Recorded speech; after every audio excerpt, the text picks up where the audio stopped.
So this is a Dragon Ball Z 2x2. I'm gonna assume it's a 2x2. It's a Rubik's brand, and honestly, I have no idea what this is because I don't watch Dragon Ball Z, but let's just try it. Okay, so here it is. Oh god, the turning is so bad.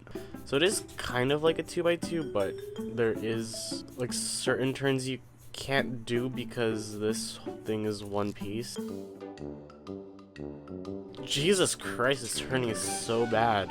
This is worse than Rubik's own normal 2x2. Okay, yeah, this is how far I got it to scramble. Okay, so this is not really that much of a puzzle now that I think about it. Open this thinking that it was gonna be like the yuxin tiger, but I guess it's a lot easier than that.